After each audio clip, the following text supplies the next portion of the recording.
Holy crap-a-noli. Okay, there it goes. Hi there.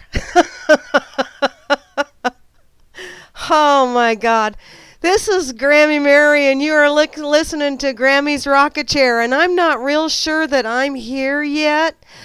Oh my goodness. It has been a week, and I'm kind of sort of here and kind of sort of not, and I've been trying to log into the corner pocket, and it keeps telling me I can't, and I don't know what the fudge is going on, so I just finally said the hell with it because it locked shit up.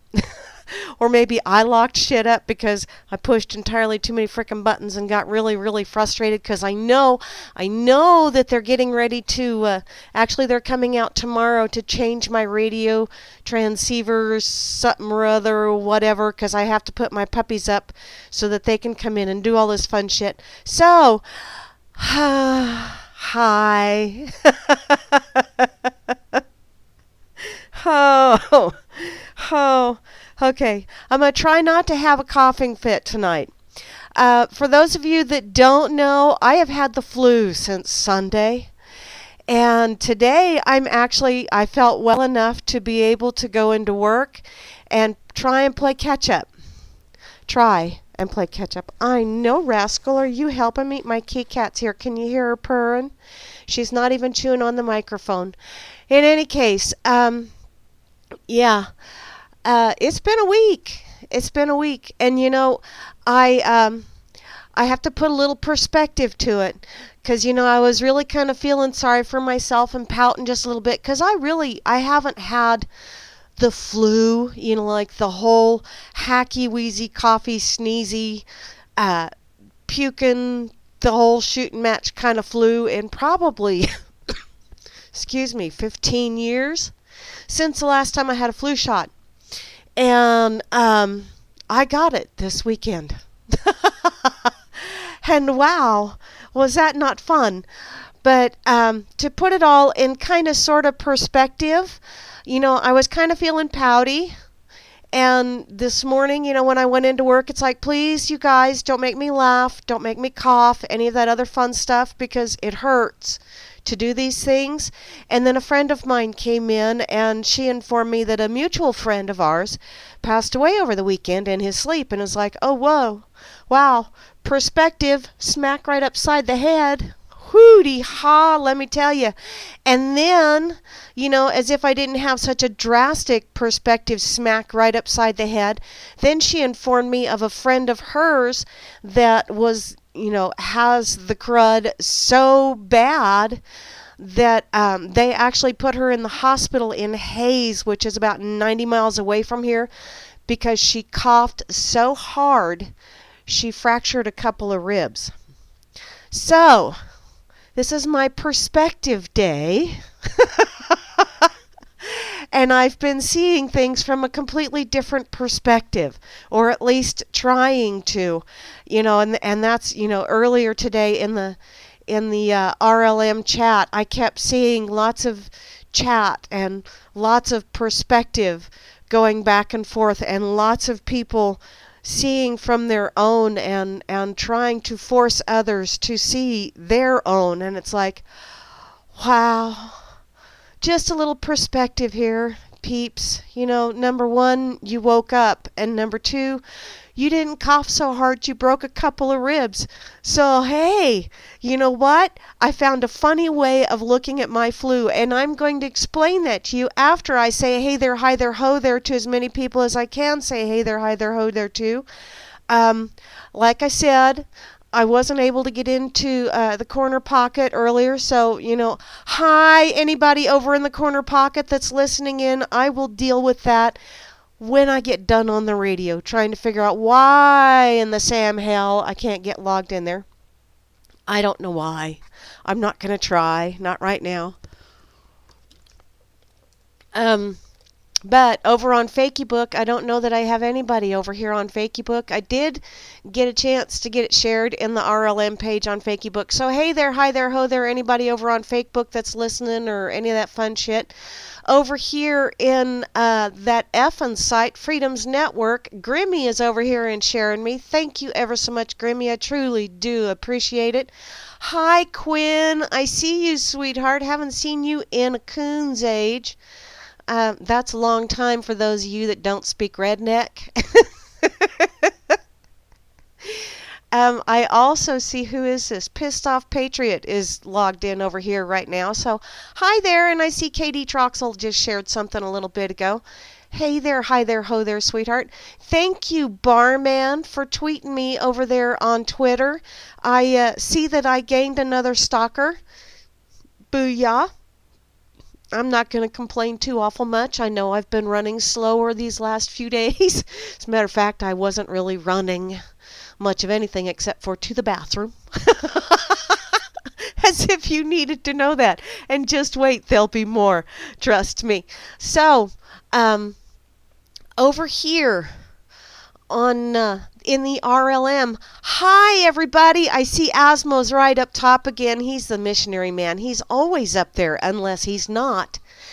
My phone is ringing, and I'm not going to answer it. Sorry, because it's way over there, and I can't reach while I've got my leash. Or maybe I can. I don't know. I can see it. And I'm not sure who it is that's calling me, so I'm not going to answer. So, okay. As if I was going to answer while I'm on the radio anyway. But you never know. I mean, this is live radio. You never know with me. Okay. I also see Barman is here, who is the most splendiferous bot in the whole wide world. Hey there, darling. How you doing? Thanks again for tweeting me and for sharing me over on that Freedom's Network. Grimner is here. Hey, Grimmy. How you doing? Thanks for checking up on me. I saw that when I logged in this morning that you did a little checkup. I was kind of MIA for a while. Oops. I also see the lovely Kate is here. Hey there, woman. I'm so glad you like that song. I do too. And you know what? Unfortunately, I clicked on the version that cut off quick. Damn it. I'll have to do better next time. Trust No One is here. Hi there, sweetheart. You really need to be more trusting. You know, even if it's just trusting that people will behave in a manner that is most beneficial for themselves. You just gotta kind of try and be trustworthy. Or trusting, not necessarily trustworthy, because everybody's trustworthy. It's just what kind of trust are you worthy of? Yeah, mincing words. You don't want cooties, sock puppet? Well, sweetheart, I really right now, although I'm not running a temp, I don't want to share none of the cooties I got. They're not, like I said, perspective. I'm still up and motivating, so hey. Hi, Mental. I see you joined in. How you doing, sweetheart? I'll say hey to you again as I get down the list. Let's see. Alias is here. Alias is from Down Under. How you doing, sweetheart? As well as Chalcedony is here, and a double dose of Chloe. And you know what, Chloe? I know I should be resting. But you know, after the weekend, and although granted I did enough coughing to where I really do... well, I know I didn't tear anything, but I aggravated something that got damaged a long time ago when I was pregnant. So, yeah. It's fun. It's okay. I'll live. I'm good. So long as I don't start coughing, I'm good. So, thank you though, sweetheart. And I will, as soon as I get done on the radio, trust me, I'm going to fix myself a ginseng and turmeric and ginger tea, and I'm going to have some chicken and noodle soup, and then I'm going to go to bed. So there you go. I'm going to be a lazy ass tonight. Let's see. I also see Dan Tennessee. Hi there, Dan Tennessee. How you doing, sweetheart? I see you waving, Mental. I'm waving back at you, although you can't see it because this ain't visual, and that's a good thing. I also see Free Enslaved is here. How you doing, sweetheart? As well as yours truly is logged in. Who has filmed what? Who? I don't want to know. I don't want to know what you guys are talking about. It looks crazy. I'm hearing banjo music. Y'all are crazy in that chat. IB Don C is here. Hi, sweetheart. Say hey to your lovely bride for me. And looky there, Java Doctor 2 is in the house. Hun, give your little Lily a hug for me. And you know what, sweetheart? If she's got a really, really horrible cough, I did find something out from a friend of mine that she actually shared a video with me because I actually broke down and asked for some advice from some of my oiling tribe, you know, the ladies out here that do oils.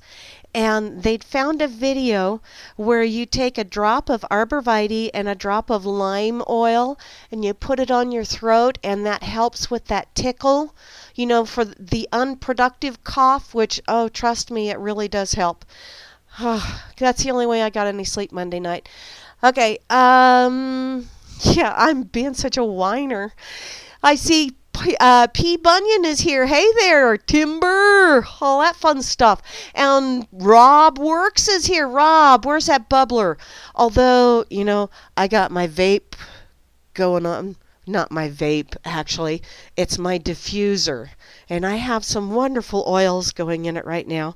Rosemary and melaleuca and eucalyptus and wild orange and frankincense. Those are all good, yeah, immune system boosters and respiratory. And yeah, I'm dosing myself as I'm on the radio.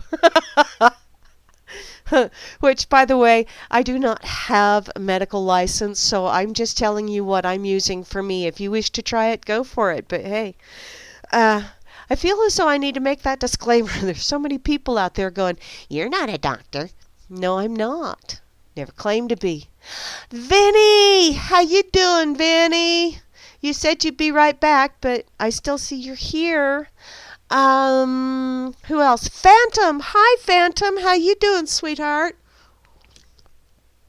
I also see Dakota is here from up there in the Great White North, where it's very white up there because it's lots of snow. Oh yeah, vaping is good, Dan 10EC, but my diffuser is absolutely amazing. It smells wonderful, makes my house smell wonderful. I also have lemongrass going too, which is a very good cleansing oil for the house. Get rid of the bad juju vibes going on. I see Frumpy is in the house. Hi, Frumpy. How you doing, sweetheart? I hope you're doing absolutely amazing. And Jehovah One is here. Oh, holy Jehovah. You know, I'm going to look at this as positive and say thank you for giving me this, because, you know, it's been 15 years since I've had to deal with this. And so I needed this little reminder to quit being such a shit about, you know what, don't be such a whiny butt, people. It's just the flu. Oh, yeah, I'm being a whiny butt because it's just the flu. Oh, thanks, Jehovah, for that little reminder. I needed it. I also see Juana Taco is here, as well as Kozu. And once again, there's my smiley mental pancakes. He's the guy that's got all the brain food, all that lovely brain food that he always shares. Bot is here, as well as Nelson Dubois, that ever so fun name to say, because it gets all of the facial muscles going. North Force is here, and looky there, the lovely Rain is also logged in. Hi, Rain. How you doing, sweetheart? RTGF. Is that Surly? Just wondering.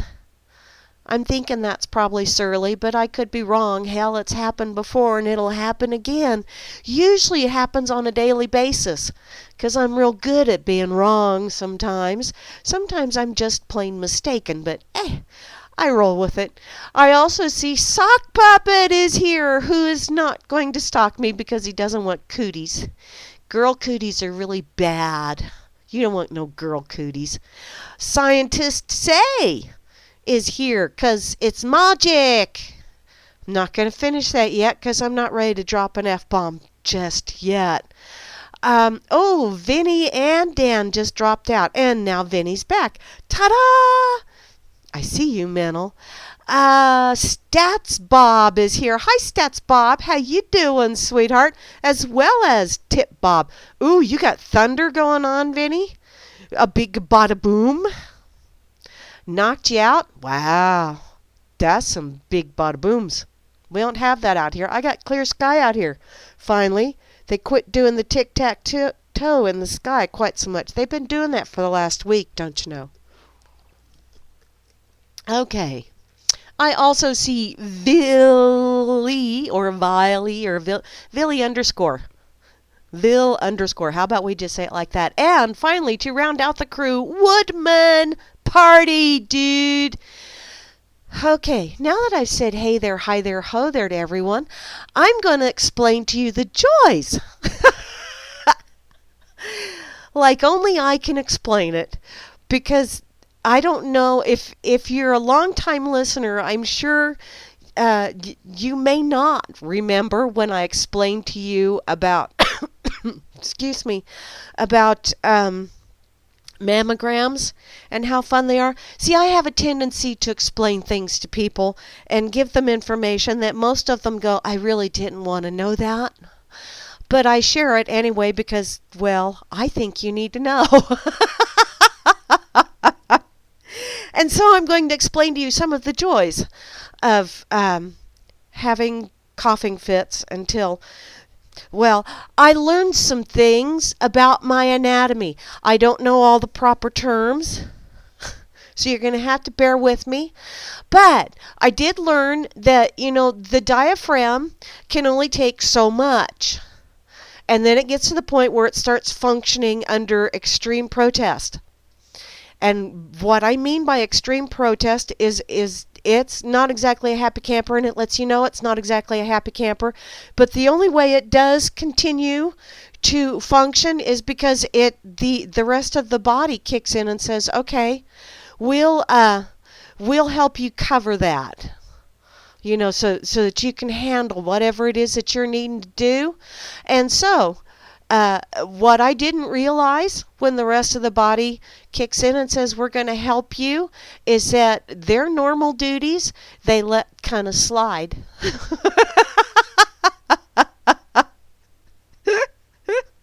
And so, just to let you know, there is such a thing as well, let's just say that I got to the point where every time I coughed, I had to run to the bathroom. Because there's other parts of the anatomy that said, you know what, we're not going to work anymore because we're helping your diaphragm work. So I've also learned that, yes, there is most definitely a reason for depends.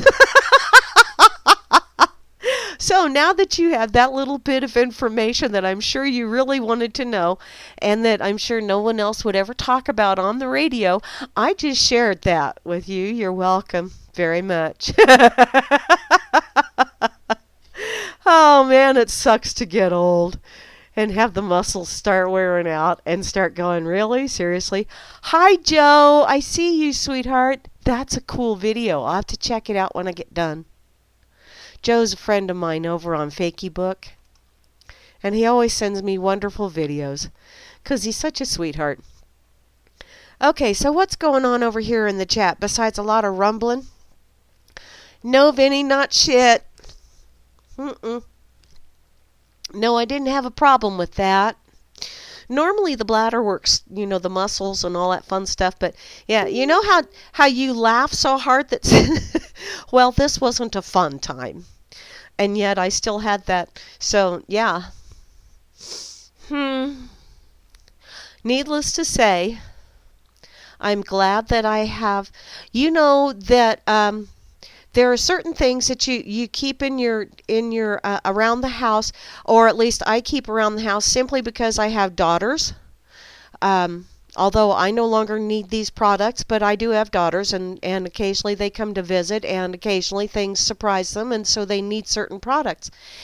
And those also work for other things. Like if you have a wound that you need to dress and kind of staunch the blood, they work great for that. those feminine napkins, not the, which my ex did this one time. It is so freaking funny. When he was like 9 or 10 years old, his mom told him to set the table and put out the good napkins. And so he's, no, I did not shart, Vinny. And so he's looking all over the house for the good napkins, and he's not seeing anything that he considers good napkins. And so he's wandering around, he looks in the bathroom, and here are these feminine sanitary napkins. And so he says, excuse me, excuse me, I'm getting myself choked up.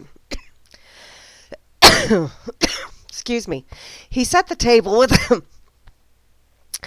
and his mom didn't come and check the table until after the company showed up. So much to her chagrin, the table was set with feminine sanitary napkins. Yeah.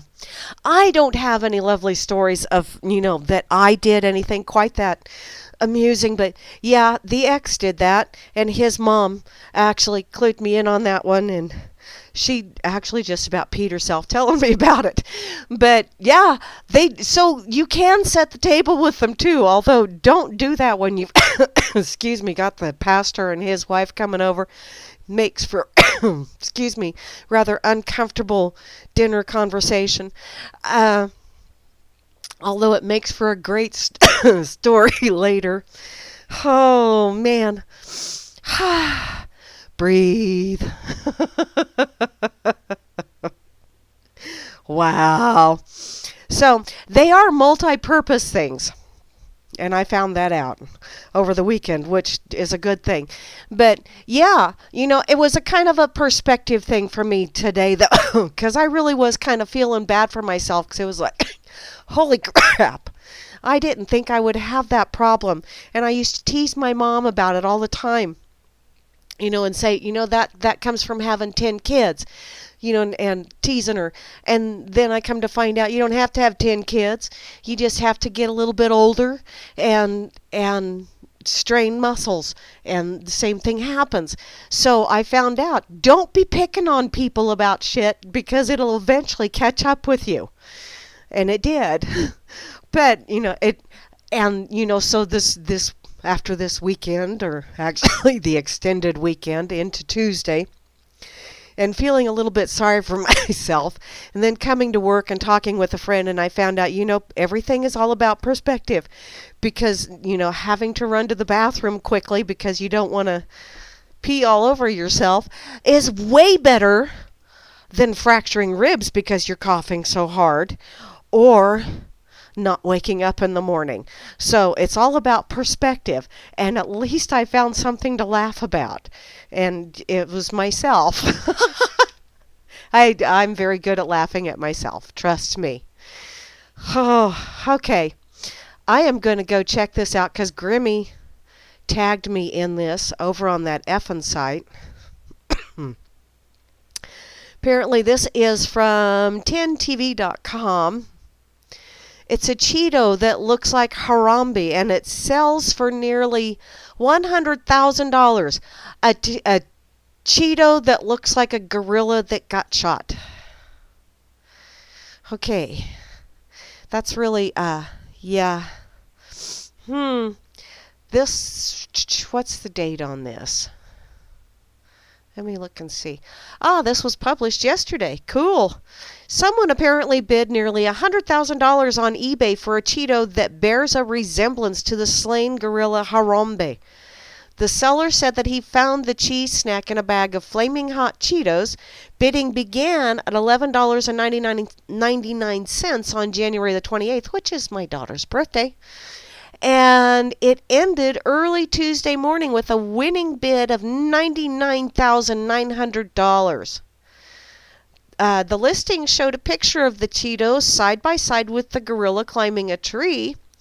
And apparently, Harambe had become the fodder of internet jokes, which that's just really sad. Since his death last May, he was shot by handlers at the Cincinnati Zoo after dragging a small boy who had gotten into his enclosure.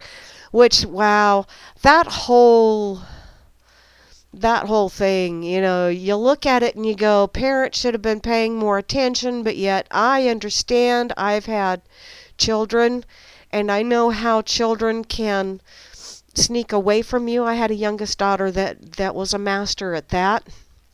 And yet, wow, at a zoo, and I had people, because we took the kids to Worlds of Fun when they were little, like the youngest one, which was in her prime of sneaking away, mind you. She was 6 and the oldest was 8, and we had child leashes. The Velcro wristband with the telephone cord thingy attaching the 2 Velcro wristbands. One was attached to me, one was attached to the child, one was attached to the ex, and one was attached to the other child. And this is how we kept track of the children at Worlds of Fun. Made perfect sense to me. And then one of those do-gooders, you know who I'm talking about. One of those people that got ever so judgmental because it was her perspective she was coming from. And hey, embrace your perspective, sweetheart, but please be open to others.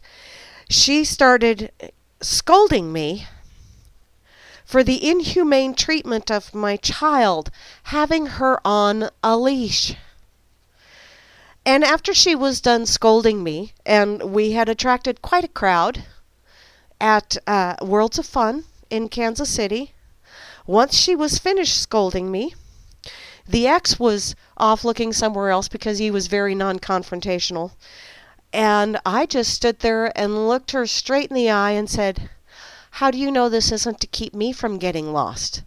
Number 1.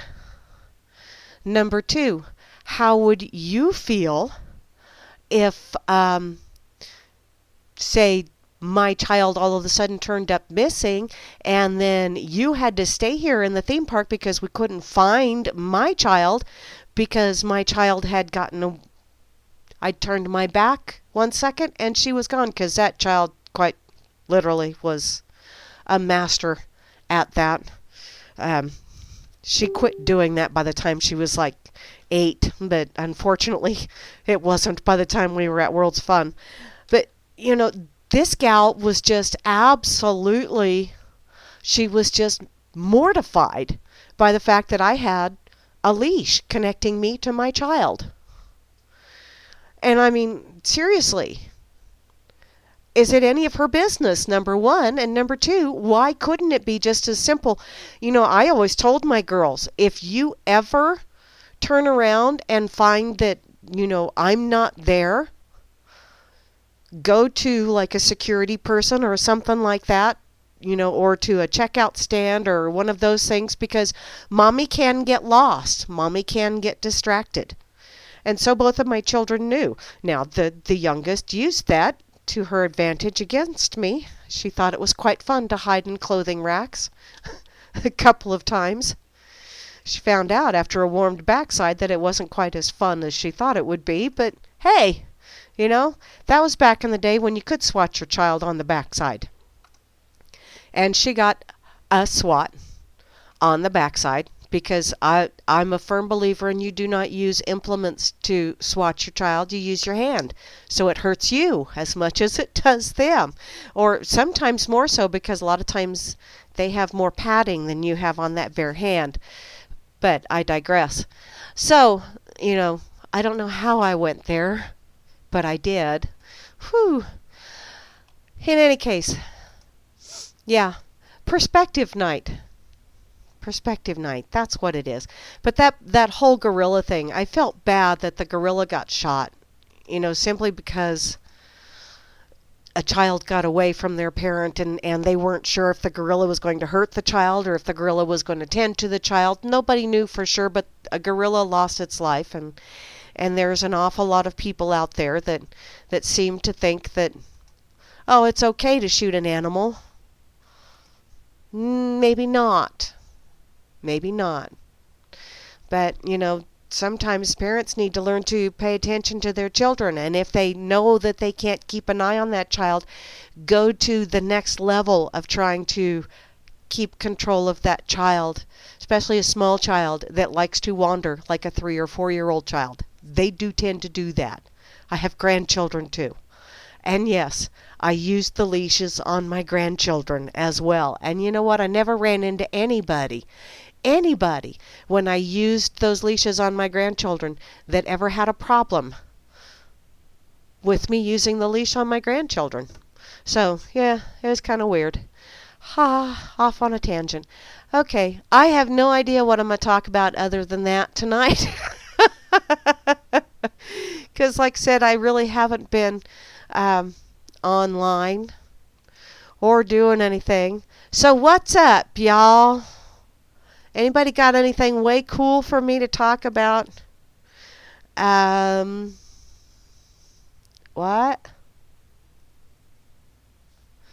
I'm trying to check all this other fun stuff out in the chat here.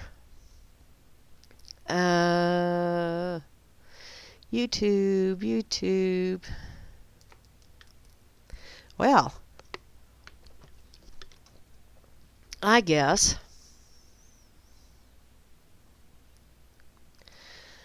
Okay, Christopher. Christopher thinks that things can't get any weirder. Yes, they can, honey. Hang around with me for a while. They can get weird. Okay, I'm going to go check out UPI. And just so as you know, seeing as how I am ever so prepared, I may not go the full 2 hours tonight. Just warning you.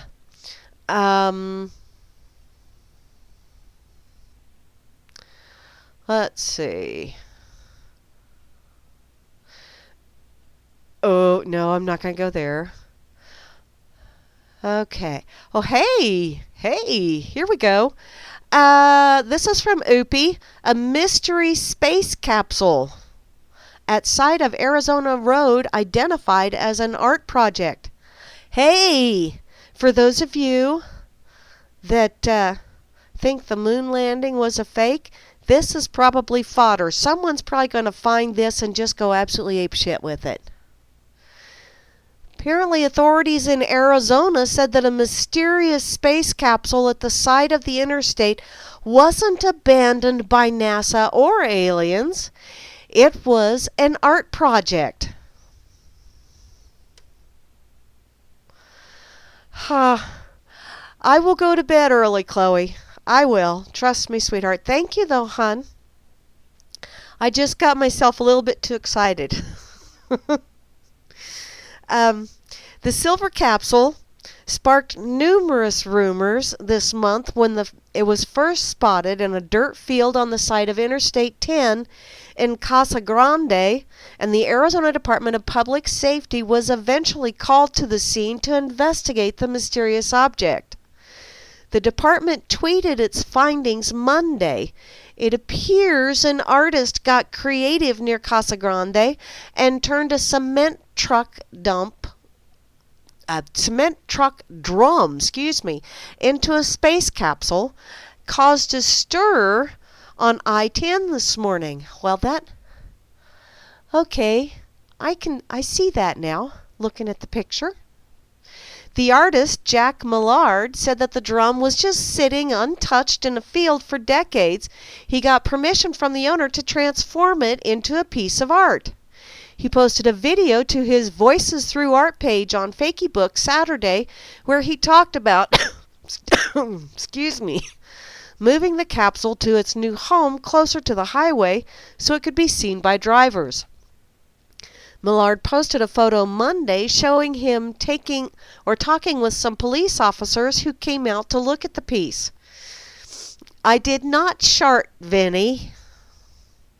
Quit having wet dreams, hon.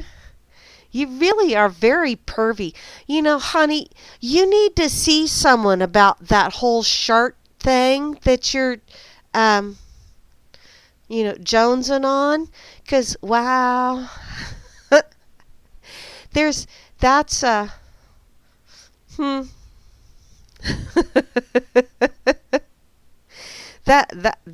That's a very unusual kind of, yeah. Vinny. You're just really weird. Okay, Where was I? Okay, as an artist, you know when you're on the right path when those in authority question what you've created. And this encounter turned out peaceful and even a few laughs. Don't give up hope. Which, yeah, that is kind of cool. Grammy, is that how you arrived here? Did you pay this guy off to say that it's just a piece of artwork? Just curious. Okay, what's that? Don't know why they don't build it. Oh, wow. Provy, not pervy. Oh, okay. No, Vinny, you are pervy. I agree with Chloe. You are pervy. And you know what? Talking about that building a wall and everything, somebody had shared a video Saturday. I think it was over on Facebook. Pre-per pro. Vinny's a pre-per pro. I see how you are. Pervy and weird. Yes, he is, Chloe. In any case, someone had shared a video over on Facebook of this Hispanic gentleman who was talking about how dumb Trump is for building this wall or wanting to build this wall. And I'm sitting here listening to this video and reading the subtitles because he was talking, it was on a Spanish TV channel or a Mexican TV channel or whatever. Hispanic, let's put it that way. Hate to have someone be affronted as opposed to being abacked by it, taken aback. In any case, he was going on about this, and then he started laughing, and I swear to God, his laugh, I just about peed myself laughing, which, wow.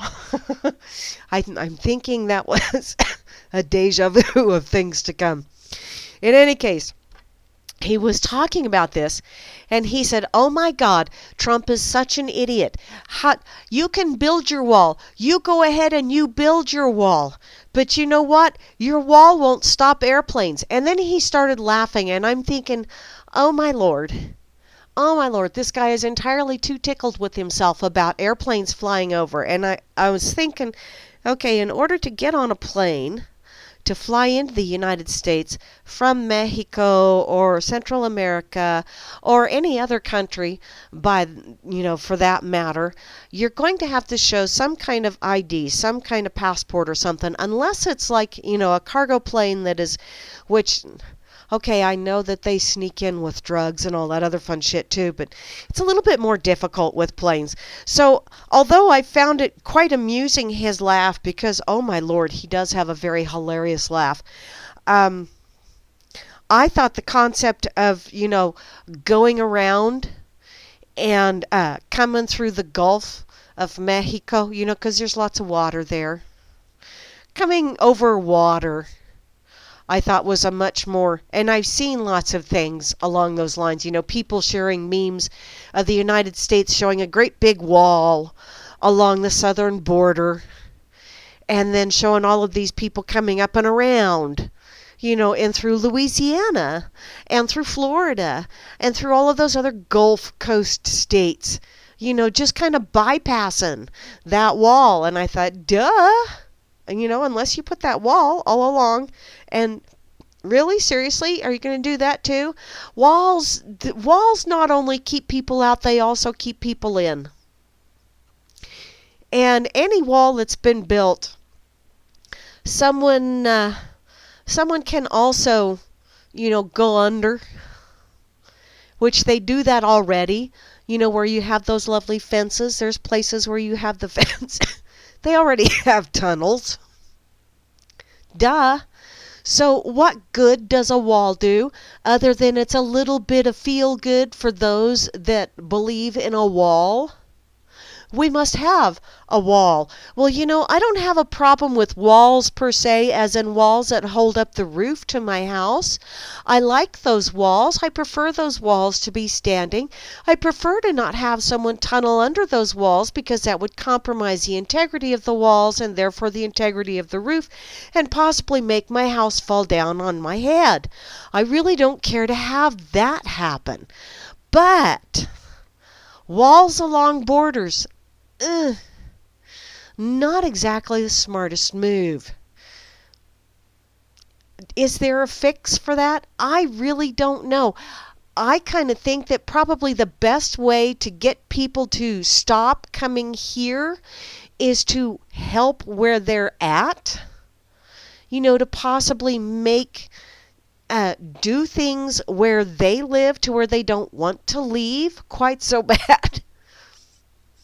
And I'm not talking about going over there and droning the shit out of people. Thank you, Dan Tennessee. Yeah, the cough button. I keep triggering that damn thing. But, I keep looking at this stuff, and everybody keeps saying that, you hear politicians say that we want to make it a level playing field, and that's one thing that Dangleberry said quite a bit. He wants to make it a level playing field, and he wants to do all this other fun stuff, and everybody keeps saying, oh, those poor third world nations, and all I keep seeing is, instead of trying to help others build themselves up, they're trying to drag down the ones that are achieving. And it's like grading on a curve. You have your overachievers that are always going to be overachievers, but when you expect those overachievers to constantly compensate for those that are underachievers, be that because they just plain can't achieve more than what they've got, so they achieve less than what is the standard or the norm, whatever the hell that is. Because you do have that grade scale. We all know that grade scale, A, B, C, D, E. Well, not E, because E is always excellent for some stupid reason. But, instead of trying to bring those that are, working on a D level or even a C level, instead of trying to bring them up to that B level, no, you got to bring the A level people down to them. And I don't understand that mindset. And that's what I see going on. And this, once again, my perspective here. This is my kind of perspective show. I keep seeing, the U.S. is going around and they're bombing the democracy into all kinds of people that we really need to stop bombing the democracy into, because that's no way to share freedom. If you really want to share freedom, you set the example of what it's like to live free, and you leave other people alone to find their own path. You may want to shine a light, but let them find their own path. If they get unruly, if they come over and they start dissing you or kicking sand in your face, and you deal with that issue right there. But you don't go over and, which is what we have a tendency to do. We go over and kick sand in everyone else's faces, and then when they kick back, then we go, see how they are? We must bomb them. That's what I see going on. We go over, we pick a fight. And then when they pick back, then we bomb the piss out of them and say, it's for your own good. You started it. Really? And so then we get people in power that is, I think, all part of that plan, that whole master plan of, instead of helping everyone rise to the occasion, instead of helping others, and bringing their standard of living up. Instead of doing that, we're bringing ours down so that we can level things out. Ask the people in Guatemala who are watching a wall get built. Oh, and you know what, P. Bunyan? I also saw that. The Mexican government is bitching about a wall between the United States and Mexico. And, or at least some of the shit that I'm seeing as they are complaining because Trumpelstiltskin, bless his heart, is wanting to supposedly, quote unquote, put a wall along the southern border. And yet, have you seen the fence on the southern border of Mexico? Yeah. Have you seen what happens? Look at the laws in Mexico for people that sneak across the border and are caught. And yet, it's like you can't win for losing. Somewhere or another, somebody has set up this crap game, and the dice are loaded. And no matter who rolls the dice, no matter how well-meaning you are, how well-intended you are, it's always going to come up craps. Always. And whoever the house is, which I haven't figured out who the hell the house is. Everybody says it's the Rothschilds or whoever the hell. Some big name that supposedly has all this money, which really, seriously, is there honest to God that much money in the world? There's supposed to be like $50 trillion worth of combined debt on the globe. Seriously? Number one, where in the hell did $50 trillion come from? Where'd it come from? And how did it wind up being owed to someone else? And where the hell is it? Is there even $50 trillion on this whole planet? I think this is all just a bunch of bullshit, control stuff to get everybody running around going, ah, and picking fights and clashing perspectives and saying my perspective's better than your perspective. And it's like sneetches on the beaches to me. It's all frickin' sneetches on the beaches. I don't give a shit how many stars you got upon thars or if you don't have any stars upon thars. We're all sneetches. And we're all on the beach. And Sam is the one that's cleaning up. While the rest of us are sitting here bickering. And if y'all don't know what sneetches on the beaches is, let me just see if I can find that for you.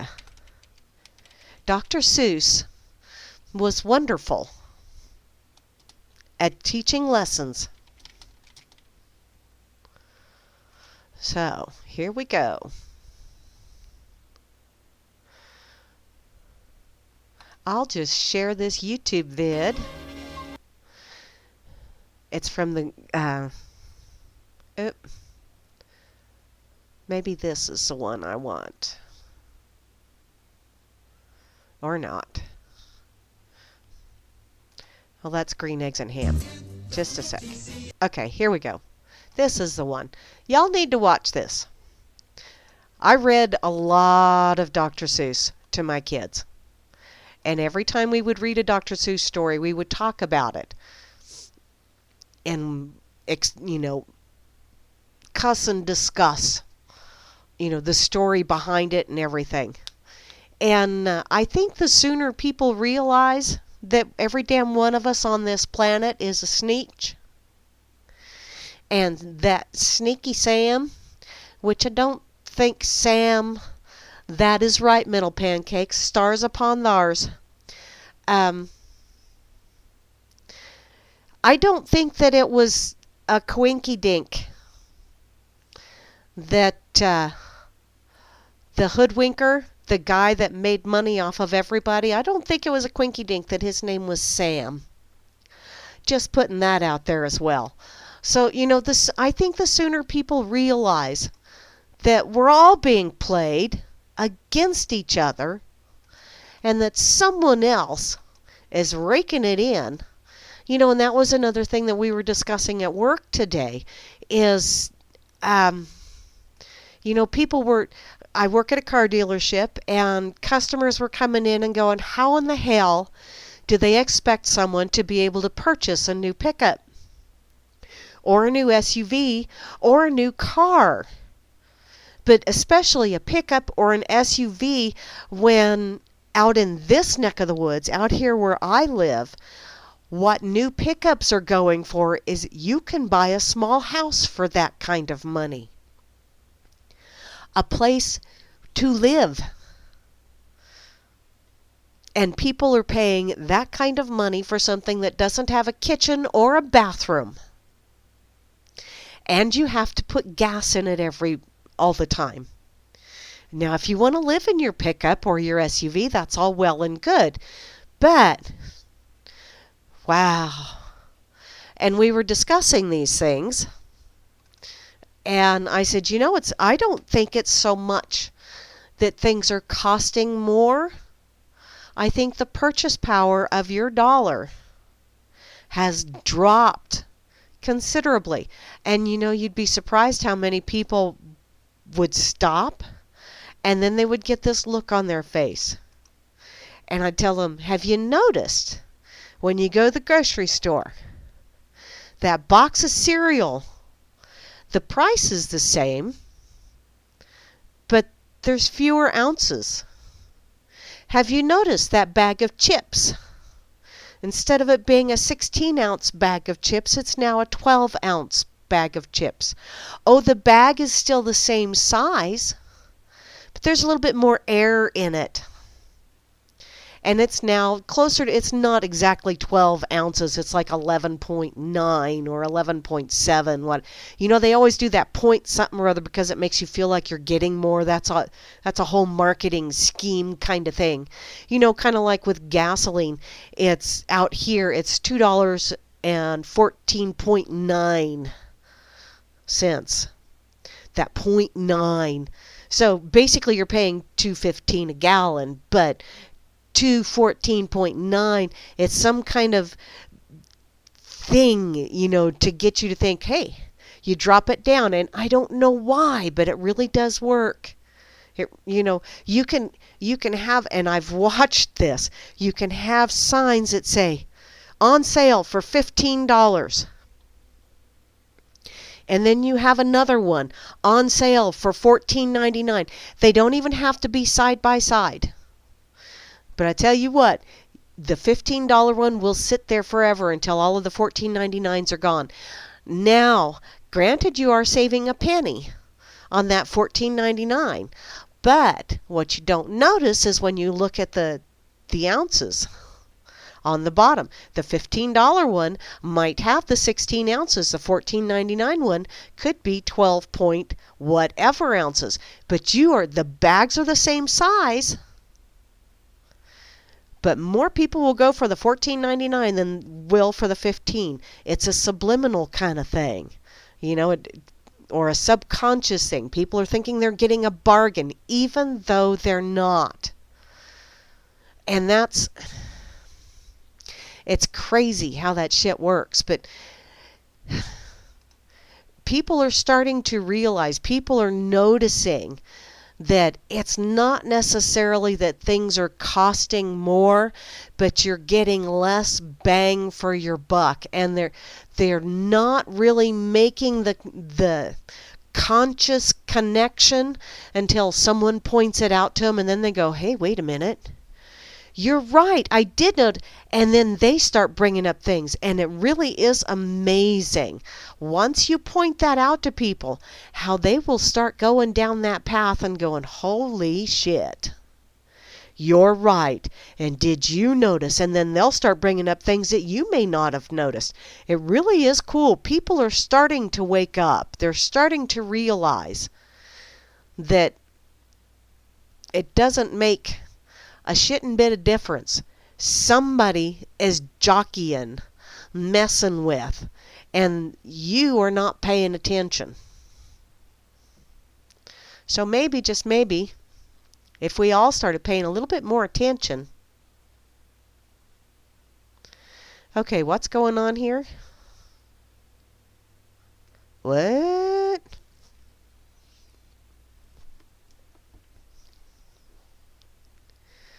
Okay. My magic or what? Shooting blanks, huh? I don't know what you guys talking about over here, but I see you're really going, hi, cowboy, I see you, sweetheart. And yes, okay, PB, I see your comment. The whole immigration thing is entirely BS. Yeah. Yeah. Let's see.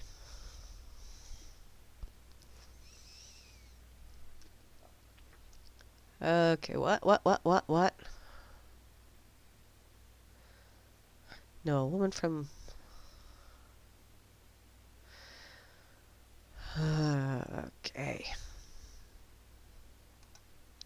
Okay. I'm going to go back over here to Freedom's Network and see if anybody's shared anything way cool real quick. And then I'm going to go back to Oopie and see what else I can find. Ooh, did I share this? I don't remember if I shared this over on Effin. Probably not.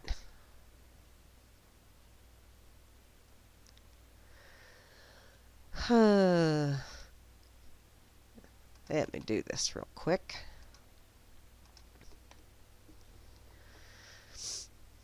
This is Grammy's home. Okay. How many of you... I watched a video over the weekend, too, about fake moon landing shit. So, just real quick, and you can answer in the chat or not, however. But how many of you think the moon landing was fake? That's number one, or at least the televised moon landing. How many of you think the televised moon landing was fake? And then I want to know how many of you think we actually went to the moon, but none of it was televised because they don't want us to know what the hell they're up to.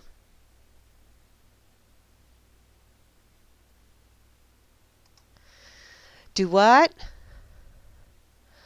Oh, surly honey. No, I'm not going to let you trigger me, sweetheart. I don't give a shit. I am out of gas when it comes to that. And Soros can, well, I would say Soros can kiss my ass, but I don't want that creepy fucker anywhere. Ooh, F-bomb. I don't want his lips anywhere close to my rump roast. Thank you very little.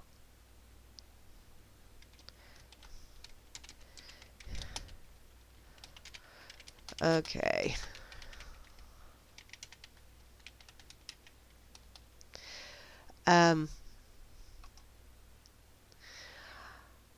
And you know what? A lot of these political borders, I think a lot of that shit is political bullshit. I do understand cultural differences. I don't believe in racism. There are different ethnicities, which is totally different from,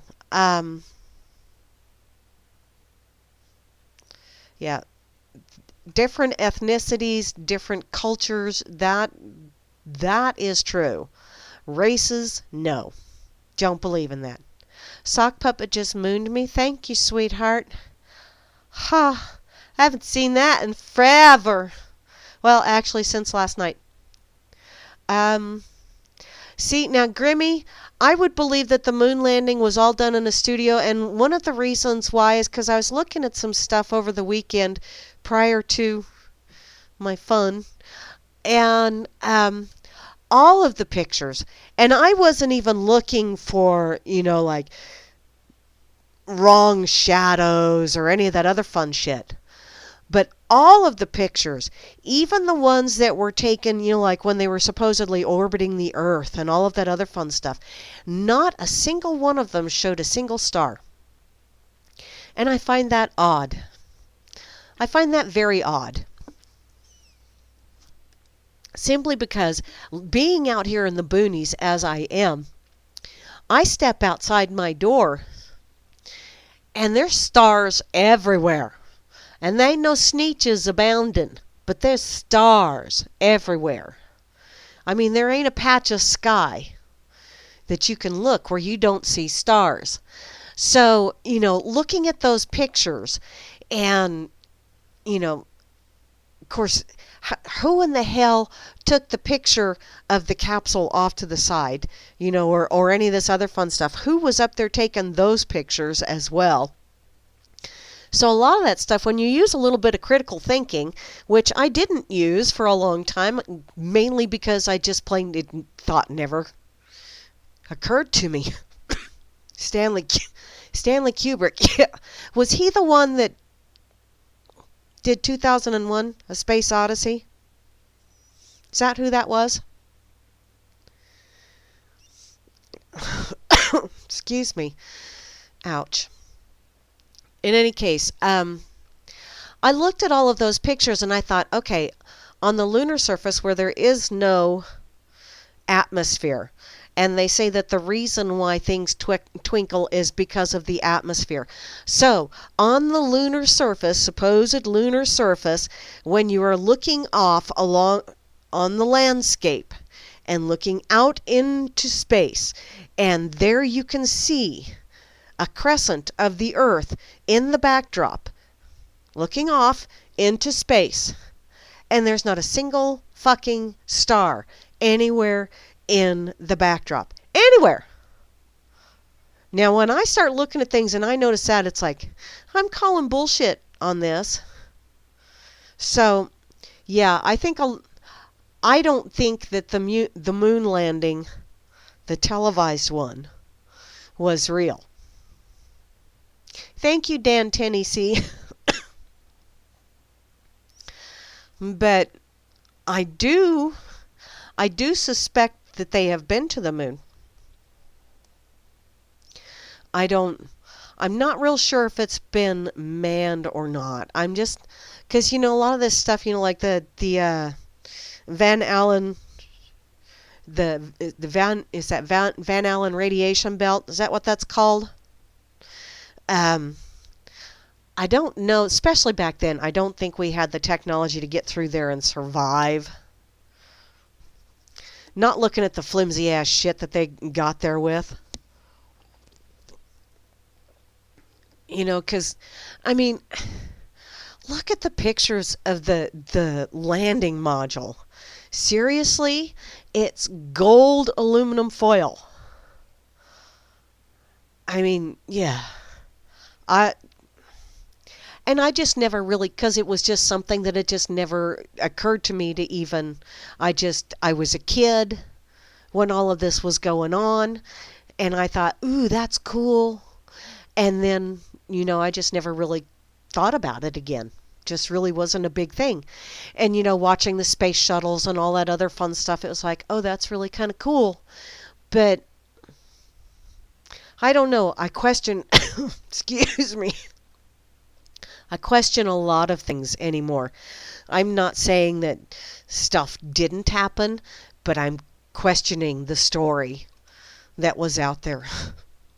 I'm questioning a lot of the technology that's supposedly out there as well. So, everything I take with a grain of salt anymore. Even the shit that I say, I take with a grain of salt. Because it's like, really? Do I even have a frickin' clue what I'm talking about?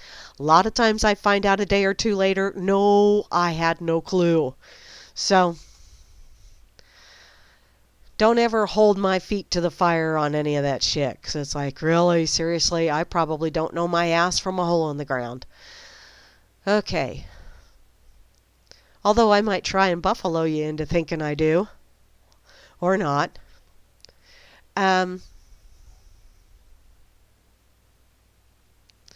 Oh, they lost all the original moon landing film. Oh, thank you, Shirley, for that. I didn't know that they lost it. Of course, like I said, it wasn't one of those things that I was really curious about. And there's just, yeah.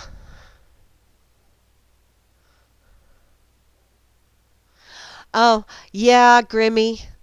When looking back on it, yeah. Yeah. That Plan 9 from outer space was quite a cinematic feat, wasn't it? Yeah. I just, I'm just not impressed with a lot of the photographic evidence on a lot of that shit anymore, or what they call evidence. And that's where I can understand a lot of those flat earther people saying there are no pictures of the earth as a globe, because you just kind of look at it. Seriously, if you look at those pictures, or you look at the films that they supposedly take, or all this other fun stuff, and you go, oh, but and you look at the very bottom, and it says computer-generated images. It's CGI. It says right there, it's a computer-generated image. So, they're not lying to you. It's just, what is the scope of the lie? Just what is, that's where, and that's why I just kind of go, eh. And that's why I kind of, with the whole flat earth thing, or the globe earth, or the cubic earth, or the hollow earth, or any of that shit. It is a place where I wander around, and it has bumps on it, and depending on where I go, the bumps are bigger. And sometimes it's wetter. But other than that, it's home.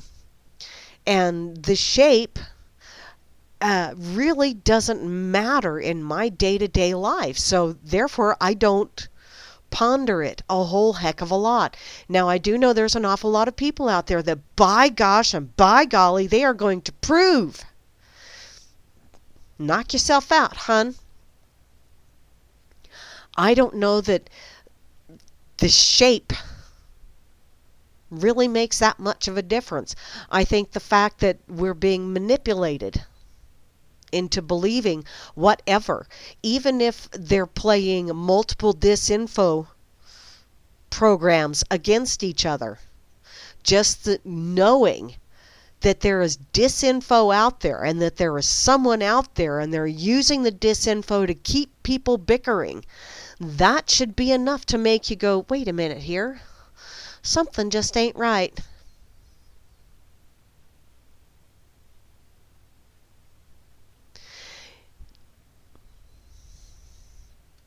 Yeah, I really did. I like 2001: A Space Odyssey. Although the whole psychedelic shit when it got towards the end, that was a little bit much for me, but I like 2010 as well. And I thought I would like the book, but actually the book was written from the movie from what I understand, and I read the book and the book sucked. The movie was way better. But I liked the movie 2010. I liked Yakov Smirnoff in there. He was a pretty funny Ruski guy. But yeah, Kubrick was yeah, he was something else.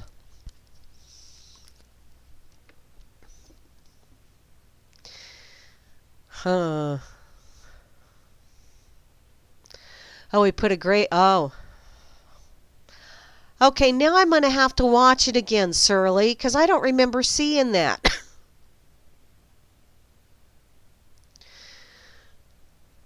Huh. Now I'm going to have to watch that again. I do remember the little alien, the little fetus, and zooming in, and then all of a sudden he was in this all white room, which that was kind of that was an acid trip if ever there was an acid trip. You need to see 2010, Chloe. It really is pretty cool. It's a good movie.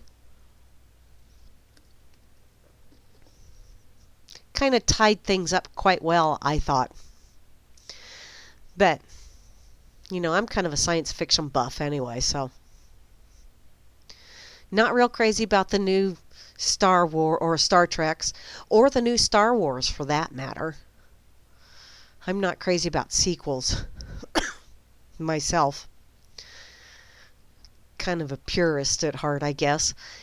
Although I do like trilogies and what was the one? Not L. Ron Hubbard. Or maybe it was L. Ron Hubbard. Or Heinlein. I don't know. I'll have to look. Whoever, not Asimov, yeah. Asimov had Psychohistory. That was an excellent book series. For those of you that are science fiction geeks. Ah, hey, I just checked Fakey Book, and Christopher says that if you're going to make a difference, you must be different. I'm thinking that's just a wee bit on the redundant side, Christopher, but you're right, hon, and people sometimes need to have that little redundancy. Okay, yes?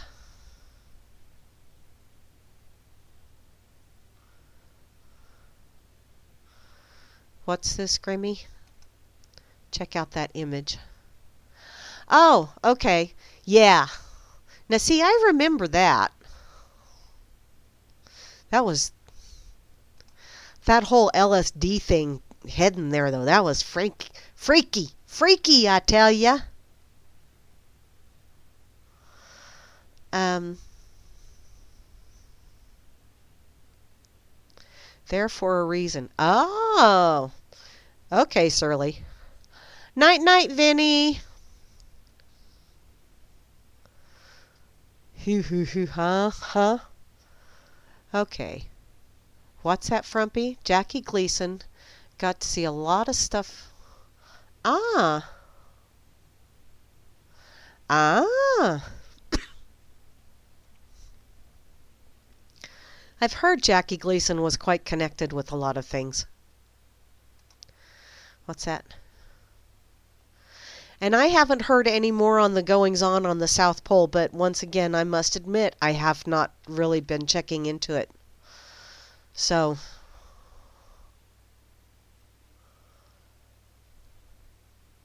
oh, and Trumples and his war threats. You know, that's another thing. They keep beating that drum, and they keep us distracted. And people keep dying, and they just keep beating the drum, and it's the rest of us that keep dying. What the hell? What the hell? Oh, that's okay, Kate, because you know what? I'm really just kind of rambling tonight, so it's not that big of a deal. As if tonight's any different from any other night, but hey. Okay, I'm going to go check out the pig, because you know what? Porcus messaged me earlier today, just kind of giving me a ration of shit like he has a tendency to do, because he's ornery like that.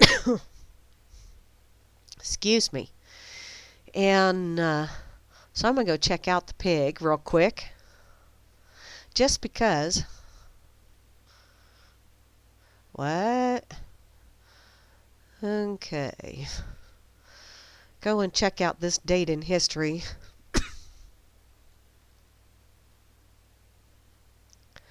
Oh, Hambo's videos. I'll have to check those out later. Okay, this date in history, February the 8th. 1920, Swiss men decide sleeping on the sofa isn't the worst thing that could happen, so they vote down women's suffrage. There you go, man. Okay, that's a whole other ball of wax, and I really don't want to get that testosterone and estrogen battle going just yet. This date in history, 1935. A man destined to be featured in NFL trivia quizzes, Jay Berwanger, is first man picked in the NFL draft. Drafted by the Eagles, he never plays in the league. What? That's okay, IB Don-C, hun. It's just a rambling kind of thing tonight, because it's one of those things where, you know, I feel as though I'm supposed to do this shit, you know, even if I don't know what the hell I'm doing, because I signed up for the gig, and so long as I'm still upright, then damn it, I ought to try and do the job. So, pathetic as it is tonight. Okay, and finally, this date in history, February the 8th, 1969. Someone in the celestial realm gets terminally bored, so they amuse themselves by smacking Chihuahua, Mexico, with a meteorite weighing at least a ton. Wow, that's a massive smiting if I ever heard of one. Damn. Thank you, Porcus and Hambo, and I'm thinking also Hambo's lovely bride, because I'm friends with her over on Fakeybook as well, and she shares this date in history stuff all of the time, so I'm thinking she might be some of the brains behind this operation as well. She's a pretty sharp cookie, so one of the unsung people of Pig, which there's an awful lot of people that are contributors to Pig. So, you know, you go to the Prattler and you see all kinds of cool people that contribute to Pig. So, let's see. A Apocalypse, reincarnation. Yeah, Grammy, the show must go on. And you know what? As long as I'm not hacking, wheezing, coughing, sneezing too awful bad. They killed Kubrick for the Eyes Wide Shut film. Ew. You know, that was one of those movies that I really had no inclination to see. Kind of like 50 Shades of Grey. I had zero inclination to see it. Because, you know, I heard about it, and I saw a meme that made perfect sense to me. You know, 50 Shades of Grey is about a rich guy that gets away with doing all kinds of kinkified stuff with females that if he would have lived in a trailer park, he'd be doing 20 to life for. You know, so it's like, location, location, location. I had no inclination whatsoever to see it.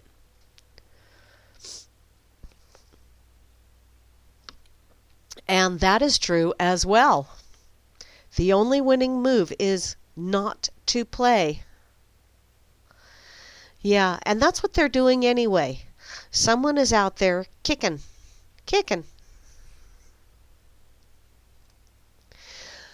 Oh, I love how they decide that, you know, somebody's going to have to die for this, but it's going to have to be somebody other than themselves. Don't you just love how they always volunteer everyone else? Yeah, who are these they that seem to volunteer everyone else? I think they need to volunteer themselves. That's what I think. You know, if you think something is worth dying for, then, you know, go ahead and be a real leader. Lead the pack. That's what I say. If you think it's worth dying for, lead the way. If you're not willing to lead the way, shut the hell up. And quit telling me that I need to die for your cause. Okay. Enough about that cranky ass shit. Excuse me. Oh, here you go. Yeah. Yeah. Over here on FARC. Jumped right out at me. Excuse me. Basically because, well, puff, puff, paz. And I had a little cough, cough, cough. So, under the FARC spiffy category, and seriously, the watoday.com.au, the headline is Puff Puff Pass, How WA's Dolphins Using Blowfish to Get High. Holy shit. In what can only be described as a dolphin youngster doing the puff puff pass, West Australian dolphins may be using blowfish or blowies to get high. Wow. Wow. Murdoch University researcher Krista Nicholson, who monitors dolphins occupying the Peel Harvey coastal waters off Mandurah, said that there were several records of dolphins interacting with blowfish in estuaries and coastal waters around the world. She said in Australia, scientists had seen juveniles mouthing blowies in an estuary that I'm not even going to try and butcher, in West Australia's southwest, and subadult dolphins carrying an inflated blowie for a few hours in the Kimberley estuary. Yeah, I'm swinging sweet leaf. Blowies have a lethal toxin called tetrodotoxin present in their skin, flesh, and internal organs. If consumed, this toxin can be deadly to predators, including humans. A BBC documentary, Dolphins Spy in the Pod, filmed dolphins chewing on a blowy and passing the pufferfish around. Holy shit! According to the documentary, small doses of the toxin have a narcotic effect, and it considered it recreational drug use by dolphins. Oh my Lord, we're not the only ones that do the puff puff pass. How funny is that?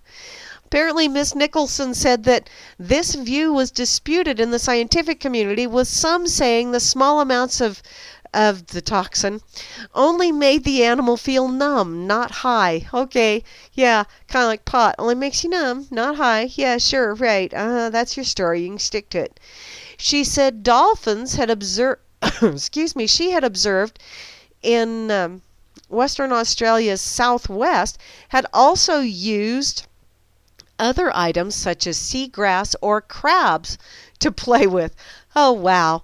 Man, first they're blowing, now they're passing around the crabs. Oh, good Lord. My mind is just really going off on a whole other tangent here.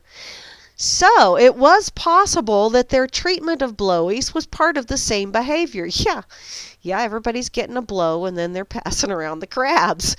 Wow, sounds like a college dorm to me. A calf born in 1916, Ms. Nicholson often observed in the Dawesville Cut, called Hubster, had taken a special interest in tossing and chewing blowfish lately. She said on January 24th, while the other group members traveled slowly toward the ocean, Hubster was swimming belly up, tossing an inflated blowy in the air. He repeatedly let it loose, only to capture and toss it again. On a separate occasion, 4 days later, she observed Hubster again, tossing a blowy repeatedly in the surf just north of Lancelin. Well, so in other words, he was having his own little fun. Wow, that is just too frickin' funny. See, and people, and I got to tell you, they have documented cases of dolphins actually gang raping another dolphin too. So if you watch any, not the Jacques Cousteau little oceanography documentaries, but if you watch some that are not so child approved, or G-rated or whatever, yeah, dolphins do it too. So, anybody that tries to tell you that humans are the only creature that can do that, they're blowing smoke up your ass. Or they might be doing a puff puff pass. And yeah, Grimmy, that could very well be why Flipper was always laughing. Whew. Hadn't thought of it like that.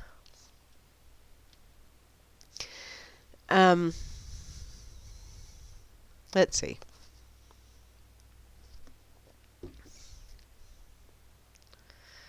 What are you guys talking about here? Oh, okay. I'm going to go back to Fart because I also saw one more that I just got to go to. This is in Florida. Y'all, excuse me, y'all know my favorite place. Although I've never been there. How can I say it's my favorite place when I've never been there? Because it's so fun to say, that's how. Apparently, firefighters rescue a man trapped in a garbage truck. You don't even have to look at the tag to know which state this was in. Wow, I'm thinking, yeah, it's Florida. Think green, think clean. Yeah. Tampa firefighters rescued a man who became trapped inside a garbage truck early Wednesday. According to the fire department, while making the rounds this morning, the garbage truck driver heard the man calling for help. Sometime during his morning route, the man was sleeping in a dumpster and was deposited in the garbage truck along with the contents of the dumpster. The truck uses mechanical arms to lift the dumpsters and dump the contents into the back of the truck. Oh. Yes, Surly, I was talking about dolphin gang rape. And yes, there are documentaries out there that, yeah, they don't exactly always play nice. Um, they're not always always lovable creatures that everybody portrays them to be. And I wonder if maybe that doesn't have something to do with the higher intelligence level.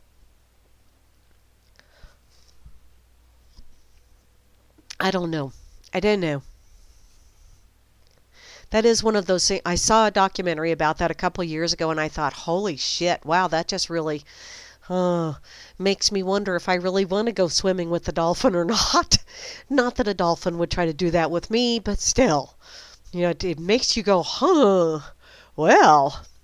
In any case, back to this one. Let's see, the driver pulled over near the Dale Mabry Highway and Hillsborough Avenue area and called authorities.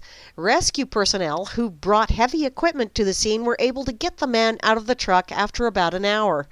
Crews brought in ladders and eventually were able to hoist the man out of the truck.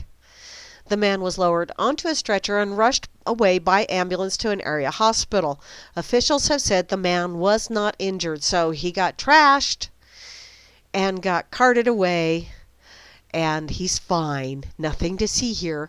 Move along. But it was think green, think clean. And the only think green that I can come up with on this is Soylent Green. And that's just not a pleasant thought. Just saying.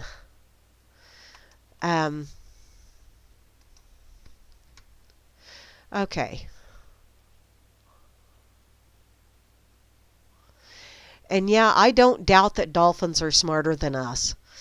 I don't doubt that whales are smarter than us.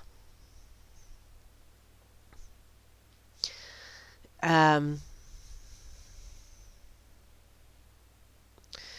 my Lord. Taught monkeys how to... Yep.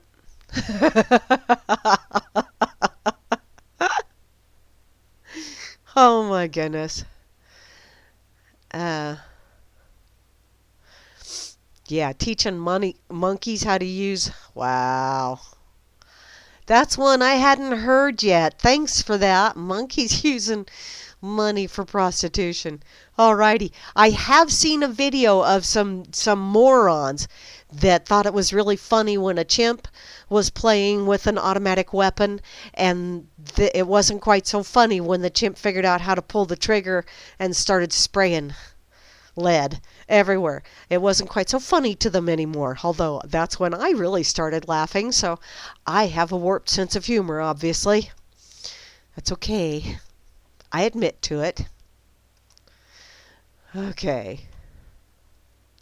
Hello, Michael. I see you over here on this excuse me, on this effing site. Okay. Let me see. Which one do I want to use? I'll use this one. Okay. And did I do the... I got to do the dolphin one over here on the effing site, because I totally spazzed off doing that. That is just hilarious. Wow. Stoner dolphins. Dude.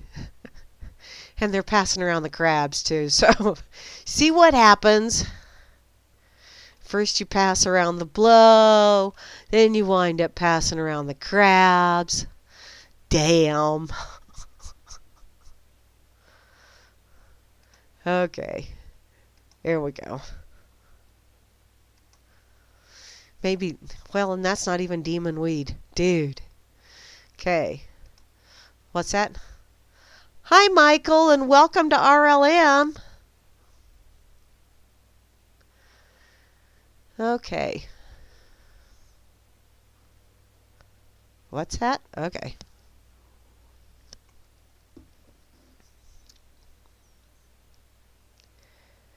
Oh, seriously? Seriously? Oh, how funny. Thank you, Surly.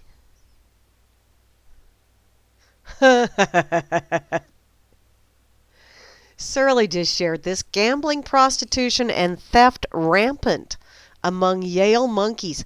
Okay, people that go to higher levels of education, I pretty much equate with monkeys anymore anyway, but a lot of them I do, cripes, or at least a lot of them that I have spoken with. Maybe I should put it that way. A lot of the ones that I have spoken with.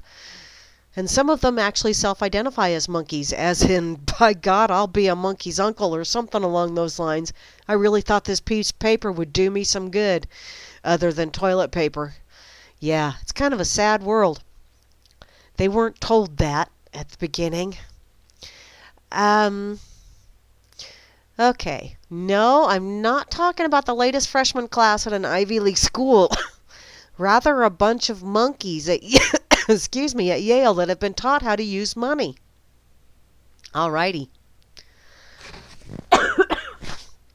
Apparently the essential idea was to give a monkey $1 excuse me, and see what it did with it. The currency excuse me, Chen settled on was silver disc, 1 inch in diameter, with a hole in the middle. Kind of like Chinese money, he says. And it took several months of rudimentary repetition to teach the monkey that these tokens were valuable as a means of exchange for a treat, and would be similarly valuable the next day. Now see, I'm thinking that this just pretty much proves the whole concept of how we got sold on the concept of money. Yeah, think about it. Having gained that understanding, the capuchin, or a capuchin, would then be presented with 12 tokens on a tray and have to decide how many to surrender for, say, Jell-O versus grapes. This first step allowed each capuchin to reveal its preferences and excuse me, to grasp the concept of budgeting. Turns out the law of demand is not only for humans but for monkeys too. When Chen lowered the price of grapes, excuse me, monkeys would buy more grapes and less Jell-O, following the basic rule of utility maximization. Interestingly, the introduction of money led to more than just a simple exchange of currency for candy and cucumber. The monkeys were also taught to gamble. Through their observation of several gambling scenarios, the researchers found monkeys tend to display loss aversion. Or loss aversion behavior in games of chance, leading to an amusing conclusion. The data generated by the monkeys, Chen said, makes them statistically indistinguishable from most stock market investors. Wow, that's funny. Sadly, gambling is not the only vice that accompanied the introduction of money in monkey society. Then there is the stealing. Santos had observed that the monkeys never deliberately save any money, but they do sometimes purloin a token or two during an experiment.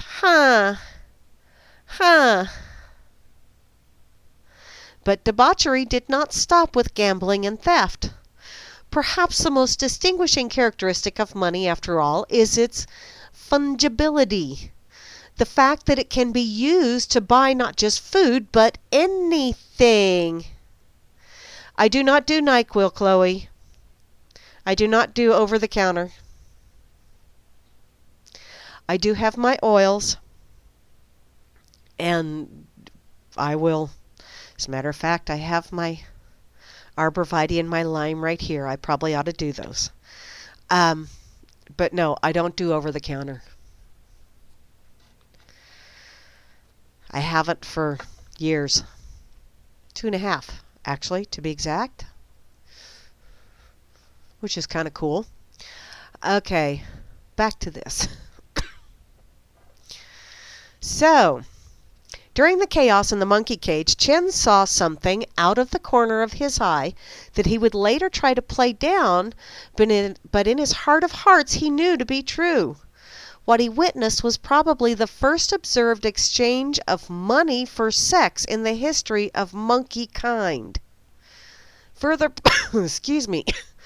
Further proof that monkeys truly understood money. The monkey who was paid for sex immediately traded the token for a grape. Yes, I will definitely do hot tea. Most definitely. I have some wonderful, eucalyptus. And I just did some arborvitae and lime. And yes. And some chamomile tea with some ginger and honey. Yeah. And Ricolas. Oh, you know what? I actually do have my lozenges. But they're out of reach. Imagine that. It's okay. I don't have that much more to go.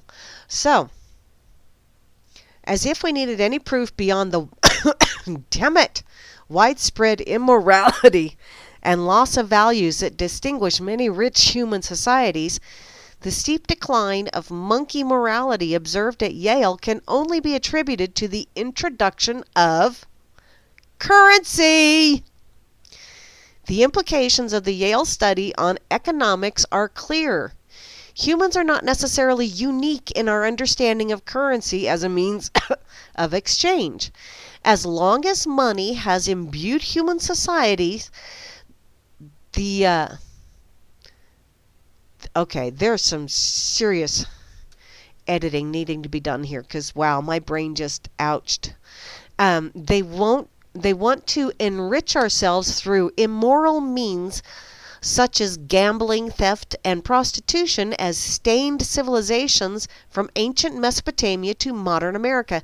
And you see, what you need to stop and understand is, they're going to say that all of this stuff was going on because of money. And yet, I'm sure that even way back in the caveman days, excuse me, whether you had money or whether you were just bartering seeds. Oh, yeah, it does seem like I have the Hillary cough, doesn't it? Wow. Thanks for scaring me with that one. And thank you for the cognac, Frumpy. Although I do think that would be absolutely awesome. And no perks. No perks. Don't do that shit either.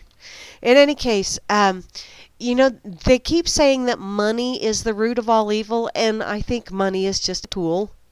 Money is an excuse. People have been bartering since time immemorial. I truly believe that. Even if they were bartering a banana for a tocopafil or what have you, there was always some kind of an exchange going on. Whether it was in food or shiny baubles or whatever would be considered a currency of some form.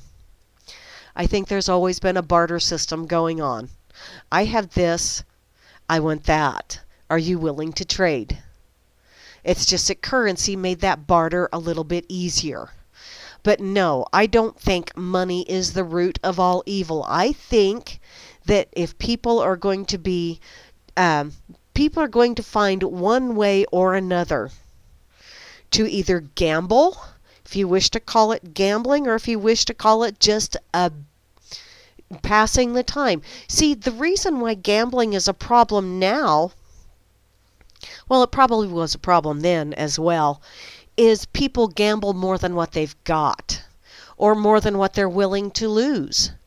Yet if you actually had it down to, you're playing a game of chance, and you have like the seeds from next year's what you wish to plant next year, and you're dumb enough to bet that against somebody else's whatever they've got in this game of chance, and you wind up losing that. If you couldn't afford to lose it, you shouldn't have put that up as part of the ante. That's where I think the problem is. It's not necessarily that the tool is evil. It is the person that's not smart enough to understand, or doesn't have enough critical thinking to understand that when you are willing to risk everything for a quick fix, you can literally lose everything for a quick fix. Currency just made it easier for you to lose more than what you've already got because of the invention of debt, which was just another way to further the game, to up the ante on the game. So, yeah. Ricola! Yeah, the two healthiest here are the sickest. I know, isn't that crazy? Wow. Normally, yeah. This just really... Oy. U.S. Congressman Trump must be impeached because Putin Oh, good Lord. Really? Fuck. Some people are just really moronic. You know, this whole thing of blaming one person because of something else. Really?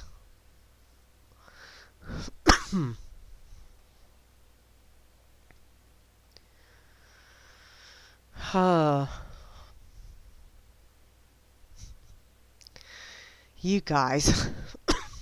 Brown whiskey? I don't do whiskey, hon. Whiskey doesn't sit well with me. And I've already been that round of this flu, and I don't care to go back. Thank you very much. I'm just thinking, hey, I made it through the worst part. This is the downhill slide. It's all good. Damn it. Okay. Excuse me. Okay. Frumpy shared that over here, so let me put that over here. And then I think I am getting really close towards the end, so I may just have to bow out. Oh, shit. Nah, that's the wrong one. Damn it. Damn it, Bones. I hate when that happens.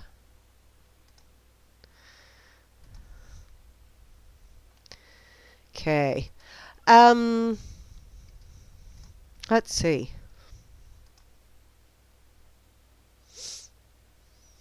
Joanna. What?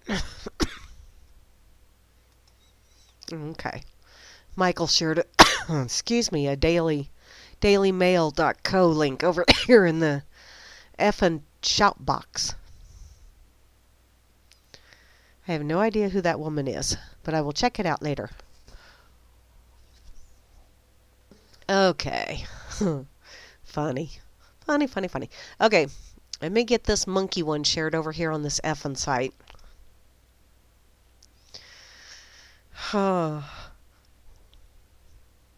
And thank you ever so much for that, Frumpy. Or not Frumpy, Surly.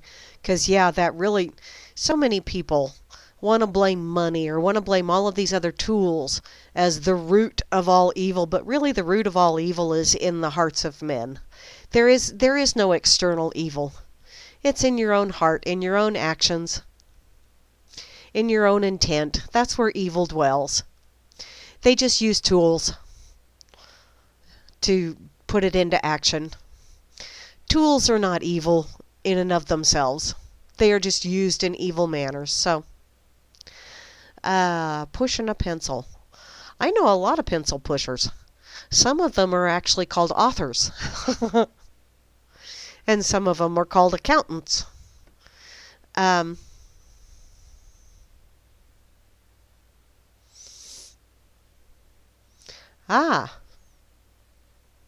Cool, Grimmy. I didn't know about those. Okay. Let me see here. One more. I want to take one more quick peek, because just in case.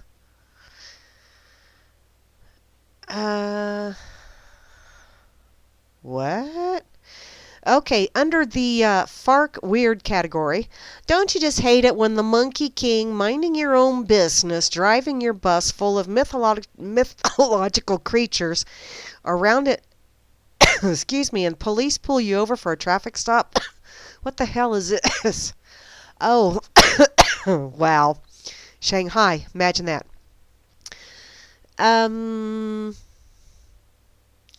The legendary Monkey King was stopped at a routine police checkpoint in Henan Province, yesterday behind the wheel of a bus.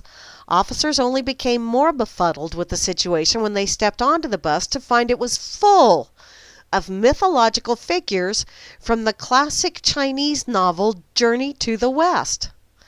Ah, see, now they have Journey to the West, we have Journey to the East, although I'm sure there's not, I don't know, is there a book called that? Because the Orient was always so mysterious. Police then ordered all of the various deities off the bus and asked the Monkey King to please hand over his license and registration. Wow, that just totally sucks. Despite his reputation as an infamous trickster, Sun Wukong patiently answered officers' questions. Turns out that rather than immortals, the passengers were all in fact members of an acting troupe headed for a countryside to perform Journey to the West at the local temple fair. Well, you don't pull over a bunch like that every day. After careful questioning, police let Monkey King and his friends continue on their journey. Unfortunately, reports don't mention which way they were heading. Exit stage left. That's what I'm thinking. That is kind of funny. Okay, I'm going to get out of here because, yeah, croupy, hacky, wheezy coffee. And I'm thinking a hot toddy sounds good. And I do think I actually have some rum in the cabinet. So, yeah, little ginseng tea.